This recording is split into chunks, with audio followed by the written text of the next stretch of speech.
There is a precise psychological phenomenon that occurs right before a human life undergoes a radical expansion. Carl Jung called it the enantiodromia. The moment an internal force reaches its absolute limit and is forced to flip into its opposite. If you are watching this, you aren't failing. You are at the tipping point. Think of a bow and arrow. To launch the arrow forward with power, it must first be pulled backward under intense tension into the dark. That tension, that feeling of being pulled back while the rest of the world moves forward, is the primary sign that your greatest launch is imminent. Jung observed that before the best chapter of a person's life, there is an almost total withdrawal of psychological energy from the outer world. Your career feels like a script you forgot the lines to. Your social circle feels like a room with no oxygen. This isn't depression. It is the ego's final stand. The version of you that got you here cannot take you there. You are currently being dismantled so that the unlived life within you can finally take form. Most people quit during this phase because they mistake the silence for emptiness. But as Jung famously said, in all chaos there is a cosmos. In all disorder, a secret order. Today we are going to explore the 5 specific psychological markers that prove your current delay is actually a divine setup for a life that will eventually give you goosebumps. To understand why your life feels like it is currently dissolving, we must first confront the most sophisticated piece of machinery in the human psyche, the persona. The mask persona. In Latin, the word persona did not refer to a person's character. It referred to the clay or wooden masks worn by actors in ancient Greek and Roman theater. These masks served a dual purpose. They projected a specific social role to the audience, and they acted as a megaphone amplifying the actor's voice so it could reach the back of the Colosseum. Carl Jung observed that every modern human being wears such a mask. It is the functional necessity of the ego. It is the professional you, the polite you, the accommodating you. It is the version of yourself you have spent decades perfecting so that society would grant you safety, status, and a sense of belonging. The persona is how you negotiate with the world. It is the social skin that protects your sensitive inner core from the harsh friction of the collective. But here is the danger that Jung spent his life warning us about. The persona is a utility, not an identity. Jung famously wrote that the greatest tragedy of the human soul is when we become identical with our masks. When you spend 30 years being the reliable one, the successful provider, or the strong leader, the ego begins to fall into a dangerous trance. It starts to believe that the mask is the face. You stop being a living, breathing, multifaceted soul and start being a performance. You aren't living your life anymore. You are managing a brand. You have sacrificed the gold of your authentic nature for the lead of social approval. Druhi, psychological collapse and bankruptcy. The primary sign that you are standing on the threshold of your best chapter is the sudden visceral onset of what Jungian analysts call psychological bankruptcy. Think of your psychic energy as a currency. Every time you smile when you are actually grieving, every time you say yes to a project that bores your soul, and every time you suppress a radical idea to avoid rocking the boat, you are paying a tax. It takes an immense amount of soul capital to keep the mask in place. For years, you have been running a hidden deficit. You have been borrowing energy from your future, from your health, and from your unlived dreams just to keep the performance of your current life running. Then one day, the bank of the subconscious simply closes its doors. Suddenly you find yourself broke. This is the moment you realize you can no longer perform the role that once came so naturally. You sit in a meeting and the corporate jargon feels like cold sand in your mouth. You go to a social gathering with old friends and the small talk feels like a physical weight on your chest, an invisible hand pressing against your throat. You look in the mirror and don't recognize the person looking back. Not because you've changed physically, but because the mask has finally become too heavy for your spirit to support. To the outside observer, your boss, your spouse, your peers, this looks like a breakdown. They might say you've lost your edge, that you're not yourself, or that you're burned out. But in the Jungian perspective, this is not a sign of failure. It is a sign of subconscious rebellion. Your soul is currently on strike. It has realized that the vessel of your current life is too small for the person you are becoming. Jung believed that this bankruptcy is a divine intervention from the self, the totality of the psyche. Your soul is intentionally withdrawing its investment from your old life. It is divesting from the persona because it needs that energy to build the sovereign self.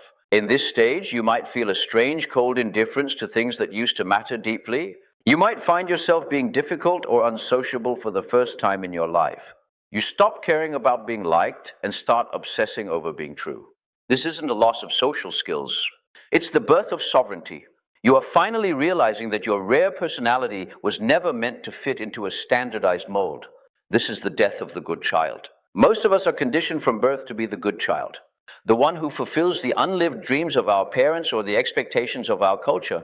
But as we approach our highest chapter, that good child persona begins to rot. It smells of stagnation. The sudden selfishness you feel is actually the first spark of individuation. You are no longer willing to trade your soul for a seat at a table where you aren't truly seen. It is a violent, uncomfortable process. It feels like a loss of power because the only power you've ever known was the power of the mask. But Jung taught that the mask must shatter so that the gold of the golden shadow can be reclaimed. You have been projecting your greatness onto others, but the bankruptcy of the persona forces that greatness back into your own hands. When the mask shatters, you are forced to stand in the world naked. You no longer have the shield of your title, your reputation, or your niceness. You are left with only what is real. And while that is terrifying, it is also the only state in which you can actually receive the gifts of the best chapter. You cannot receive your true destiny while you are wearing someone else's face. The bankruptcy of the persona is the clearing of the land before the palace is built. If you feel like you can't keep it up anymore, if the act is failing and the audience's applause no longer satisfies you, do not panic. You aren't failing at life. You are failing at being a character in a play that was never written for you. This is the first shock. The ghost is finally leaving the machine, and for the first time the machine is silent. In that silence, the real architect begins to speak. You are being dismantled, not to be destroyed, but to be rebuilt. Třetí, the unlived life returns. If the first stage of your transformation was a withdrawal of energy from the world, the second stage is an invasion. Carl Jung famously stated, nothing has a stronger psychological influence on their environment, and especially on their children, than the unlived life of the parents. But what most people fail to realize is that this unlived life doesn't just haunt the next generation, it haunts you. As you approach the best chapter of your life, the parts of yourself that you have suppressed, neglected, or put on a shelf to survive the first half of your journey begin to stage a coup. This is the invasion of the unlived life. In your earlier years, you made a series of necessary yet painful trades. To be successful, you might have suppressed your creative eccentricity. To be secure, you might have ignored your nomadic spirit. To be accepted, you might have buried your radical, rare personality under a layer of conventionality. Jung believed that these suppressed parts of the psyche do not simply vanish. They go into the shadow where they ferment. They wait. When you are on the threshold of a major life shift, these ghosts stop waiting. Suddenly, you find yourself possessed by irrational urges. You might feel a sudden, inexplicable obsession with a language you've never spoken, a craft you've never practiced, or a philosophy that contradicts everything you were taught. You might find yourself staring out of office windows, feeling a pull toward a life that looks nothing like your current one. To your ego, the manager of your life, this feels like a midlife crisis or a loss of focus. But in the Jungian forge, this is the blueprint of the new self leaking through the cracks. The best chapter of your life requires a version of you that is whole, not just good. Most people spend their lives trying to be perfect, but Jung's goal was wholeness. Perfection requires the exclusion of everything messy or unproductive. Wholeness, however, requires the integration of everything you've left behind. The unlived life is the collection of all those missing pieces. It is the gold you dropped in the dark because you thought it was too heavy to carry while you were climbing the social ladder. This is why right before your life expands, you often feel a profound sense of grief. You grieve for the artist you didn't become at 20, you grieve for the risk you didn't take at 30. This grief is a vital signal. It is the unlived life demanding to be mourned so that it can finally be integrated. You aren't just remembering the past. You are reclaiming the energy that was trapped in those old versions of yourself. In this phase, you might experience what Jung called active imagination or vivid symbolic dreams. You might dream of forgotten rooms in your childhood home, or find yourself meeting strangers in your subconscious who feel more familiar than your own family. These are the ambassadors of your unlived life. They are coming back to offer you the tools you will need for your next chapter. The artist you suppressed holds the vision you need for your new career. The rebel you silenced holds the courage you need to break away from toxic cycles. The seeker you ignored holds the meaning that will sustain you when the applause of the world fades. The world will tell you that it's too late to listen to these voices. They will call you a late bloomer as if it is a consolation prize. But Jungian psychology teaches us that the most magnificent trees are those that grow the slowest. The unlived life isn't a list of missed opportunities. It is a reservoir of untapped power.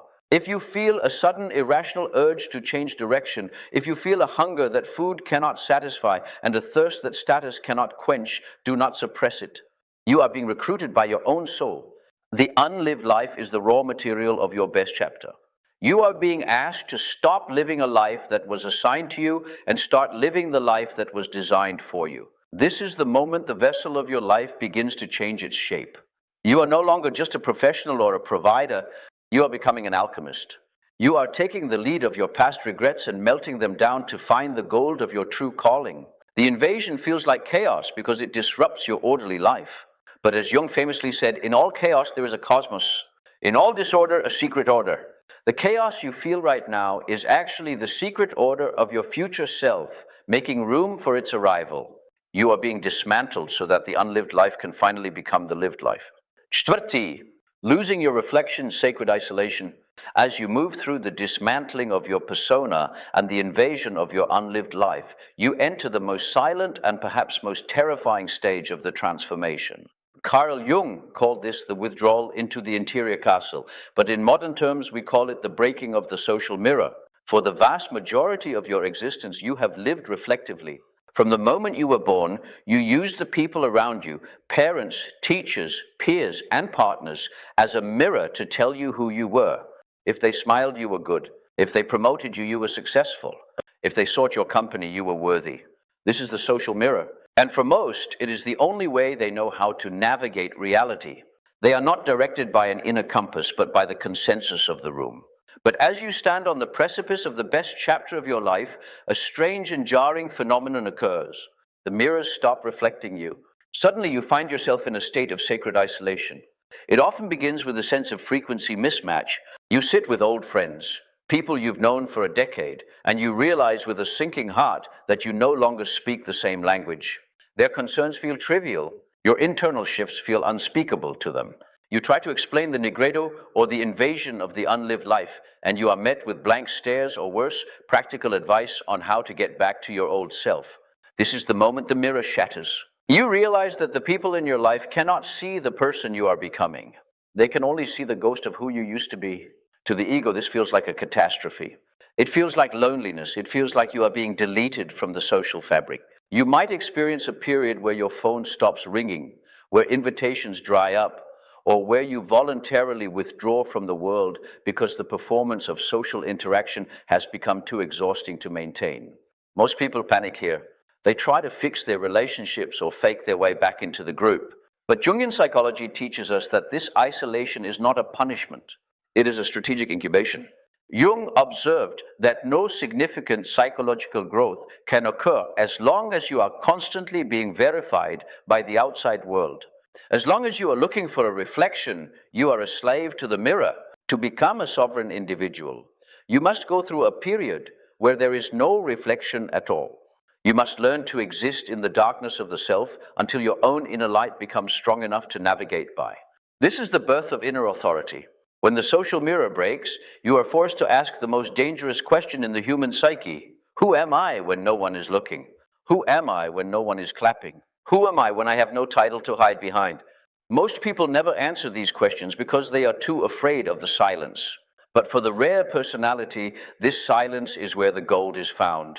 Jung believed that the best chapter of a life is always marked by a shift from external validation to internal verification.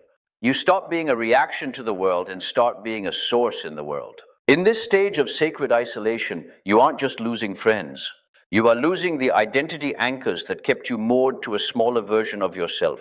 Your old social circle acted as a governor on your soul, a psychic speed limit that kept you at a pace the group could handle.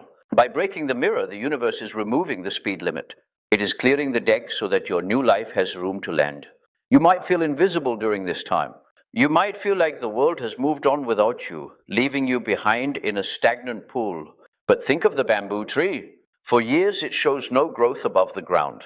It is invisible to the world, but beneath the surface, it is building a massive complex root system. When the time is right, it grows 90 feet in a single season. You are currently in the root phase. The isolation is the dirt that protects you while you are being rewired. Jung often spoke of the temenos, a sacred enclosed space where the alchemical work could take place without interference. Your current isolation is your temenos. It is a boundary that the subconscious has drawn around you to keep the static of the world out while the music of your future self is being composed. The sign that this stage is nearing completion is a profound sense of indifference. You stop explaining yourself. You stop trying to make them understand. You realize that you don't need a mirror because you have become the light. You find a strange, quiet joy in your own company. You realize that being out of sync with a world that is fundamentally out of its mind is actually the highest form of sanity. When you stop looking for yourself in the eyes of others, you finally have the vision to see the best chapter as it actually is. You are no longer performing for an audience. You are preparing for a calling. The mirror had to break so that the window could finally open. Bhati, letting go of control, active surrender. After the persona has collapsed, the unlived life has invaded, and the social mirror has shattered, you arrive at the most counterintuitive gate of the Jungian journey. This is the stage of active surrender. For the high achiever, the late bloomer, or the person who has spent their life fighting to make things happen, this stage feels like a betrayal of everything they've ever known. It feels like giving up. But in the architecture of the soul, it is the exact opposite. It is the moment the owner of the house finally hands the keys to the architect. Carl Jung observed that the modern ego is a colonizing force. It believes that through sheer willpower, logic, and hustle, it can force the universe to yield. We are taught from birth that if our life isn't working, we must push harder, do more, and grind. But as you approach the best chapter of your life, you realize a terrifying truth. The harder you push, the further the goal retreats. This is because the best chapter is not a destination you reach through effort. It is a frequency you achieve through alignment. Jung called this the shift from the ego to the self. The ego is the small conscious part of you that wants safety, money, and recognition. The self is the totality of your psyche, the vast unconscious intelligence that knows exactly why you were born and what you are capable of. Before your breakthrough, these two forces are often at war. The ego wants to be a doctor, but the self wants to be an artist. The ego wants security, but the self wants expansion. The paradox of active surrender occurs when the ego finally realizes it is outmatched. It has tried every strategy, worked every hour, and exhausted every fix. Yet the life it wants remains just out of reach. This is the moment of strategic defeat. Most people mistake this defeat for a crisis. They see the stalling of their career or the emptiness of their efforts as a sign that they have failed. But Jung would tell you that this is the most successful moment of your life. It is the moment the ego's interference finally stops. Active surrender is not passivity. Passivity is doing nothing out of despair. Active surrender is doing everything while being completely unattached to the result. It is the state of the master archer who pulls the bowstring with perfect tension, but lets the arrow fly without trying to hit the target. The archer is the target. In this phase, you experience a radical shift in your relationship with time and effort. You stop chasing and start allowing. You realize that your delays were not obstacles, but calibrations. The universe wasn't denying you. It was waiting for you to stop shoving so it could finally lead. Jung famously spoke about synchronicity, meaningful coincidences that appear when the internal world and the external world align. When you are in the state of active surrender, these synchronicities begin to accelerate. You stop looking for opportunities, and opportunities begin to find you. A chance meeting, a book falling off a shelf, a sudden hunch that leads to a breakthrough. These are the signs that you have moved from the victim, life is happening to me, to the creator, life is happening through me. This is the shift from willpower to willingness. Willpower is the ego trying to bend the world to its image. Willingness is the self opening its doors to the infinite possibilities of the cosmos. When you are willing, you stop asking, when will my life start, and start asking, what is this moment calling out of me? You realize that the best chapter isn't something that happens in the future. It is a quality of being in the present that eventually manifests as a result in the future. This is why, right before the big shift, many people feel a strange, quiet calm in the middle of the storm. Their life might still look unresolved to the outside world. They might still be unemployed or single or in transition, but the anxiety of the chase has died. They have realized that they are the bamboo tree. They have done the deep work in the dark, and now they are simply waiting for the season of growth. They are no longer pushing the river. They have become the river. Jung taught that the self has a teleological urge. It has a goal it is trying to reach. Your soul knows the best chapter better than your mind does. By surrendering the ego's limited map, you are finally allowing the soul's GPS to take over. You might find yourself saying, I don't know what's next, and for the first time, I'm okay with that. This not knowing is the most powerful state a human can inhabit. It is the void of the alchemist, the place where the old form has melted and the new form hasn't yet solidified. It is the state of pure potential. The best chapter of your life requires a version of you that can handle success without attachment. If the universe gave you your gold while you were still in the hustle mindset, you would eventually lose it to the same anxiety that created it. You are being surrendered so that when the gold arrives, you have a foundation strong enough to hold it without being crushed by it. Active surrender is the moment you stop trying to be someone and finally accept the terrifying and beautiful reality of who you already are. You stop acting and start flowing. And in that flow, the best chapter doesn't just arrive, it overflows. Shesti, your hidden power, the golden shadow, we have reached the final gate. You have watched your persona go bankrupt. You have navigated the invasion of your unlived life. You have survived the breaking of the social mirror, and you have mastered the paradox of active surrender. Now you stand before the most formidable challenge of the Jungian journey, the integration of the golden shadow. Most people are familiar with the shadow as the basement of the psyche, the place where we hide our anger, our greed, and our shame. But Carl Jung made a startling observation. We are often more afraid of our light than our darkness. Within the shadow lies what Jung called the golden shadow. This is the repository of your highest talents, your deepest wisdom, your rare personality, and your capacity for massive impact. The best chapter of your life has been delayed not because you weren't good enough, but because you were too afraid to be great enough. You have spent years playing small, dimming your light so as not to intimidate others or invite the evil eye of envy. You've told yourself that being average was a form of humility. But Jung would call it a spiritual crime. He believed that the refusal to realize one's own potential was the root of almost all psychological suffering. The stalling you have felt is actually the weight of your unclaimed greatness. The final sign that your life is about to shift into its highest gear is a sudden, terrifying realization. You no longer have any more excuses. The victim narrative, the story that you were too late, too broke, or too damaged, finally stops working. You realize that your past struggles were not obstacles to your success, but the training grounds for it. Every betrayal taught you discernment. Every failure taught you resilience. Every dark night taught you how to see in the dark. This is the moment of alchemical transmutation. You take the lead of your past traumas, and through the heat of the crucible, you realize they have always been gold. Integrating the golden shadow means finally owning your rare personality. If you are an outlier, you stop trying to fit in and start building your own world. If you are a late bloomer, you stop apologizing for your timing and realize that your late start gave you a depth of soul that early bloomers can never replicate. You stop looking for a master or a guide and realize that the authority you've been seeking has always been sitting in your own chair.